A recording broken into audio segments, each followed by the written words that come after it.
डरावना सत्य। नहीं पापा, इन ताई जी को जाने को कह दो। हम कभी गांव नहीं जाएंगे और ना ही मैं अपनी छोटी बिन्नी को ले जाने दूंगी। पापा, इन्होंने और दादी माँ ने ही मुझे मारा था।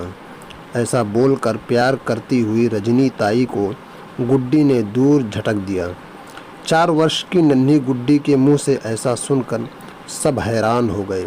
यूं भी गांव से आए हुए उन्हें लगभग 6 साल हो गए और गुड्डी को लेकर तो वह गांव लगभग 2 साल पहले ही दीपावली पर गए थे।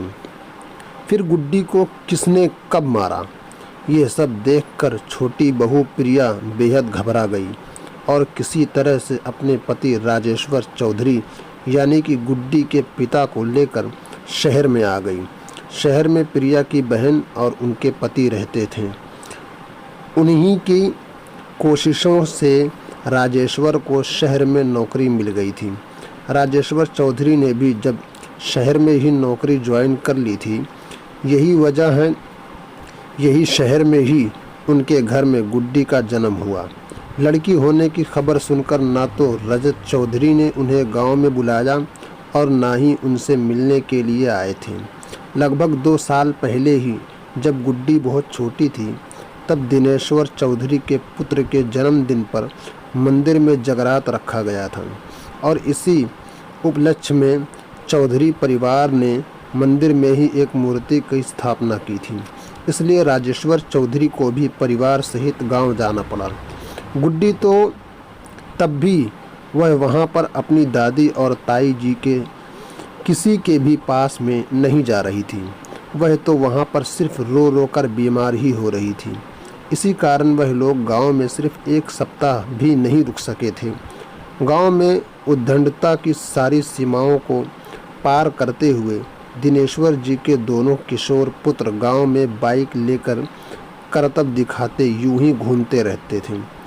उनसे तंग होने वाले ग्रामीणवासी भी रजत चौधरी के प्रभावशाली व्यक्ति के सामने उनके पोतों की शिकायत भी नहीं लगा पाते थे। दिन प्रतिदिन उनकी उद्दंडताएं सीमा को पार करके जा रही थीं, परंतु उन्हें घर में दादा दादी और अपने पिता की पुण्यतिया यह प्राप्त थी। उन दोनों किशोरों की उद्दंडता पर भी दादा दादी को बहुत गर्व होता था। इंसान कुछ सोचता है लेकिन विधाता को तो कुछ और ही मंजूर था। लगभग 6 महीने पहले जब वह दोनों किशोर गांव के पास रेलवे क्रॉसिंग पर बाइक से अपने करतब दिखा रहे थे, तभी मालूम नहीं कैसे अचानक से द्रुतगामी रेल आ गई और वह दोनों किशोरों और बाइकों को रौंदते हुए दोनों की जीवन लीला को समाप्त कर गई। उनके जीवन के साथ रजत चौधरी के घर की रोशनी भी चली गई थी।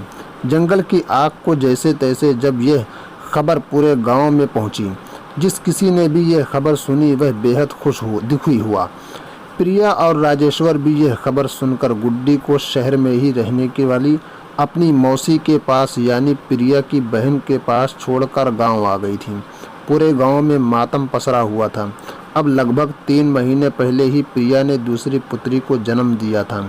सासू माँ भी शहर ही आ गई थी और अब वह राजेश्वर जी पर दबाव डाल रही थी। चाहे तो वह भी अपनी नौकरी छोड़कर गांव में आ जाए या अपनी एक पुत्री को उन्हें गांव में ले जाने दे। दोनों किशोरों की मृत्यु के बाद गांव में इतनी बड़ी हवेली अब खाली खाली लगती थी। पुत्री के समय गर्भपात करवाने के कारण शायद आई कुछ समय कॉम्प्लिकेशन के कारण रजनी भी अब फिर मां नहीं बन सकती थी। घर में फैले दुख अकेलापन को दूर करने का चौधरी परिवार को अब यही रास्ता दिख रहा था कि उनके बेटे राजेश्वर चौधरी का परिवार अब गांव में वापस आ जाए।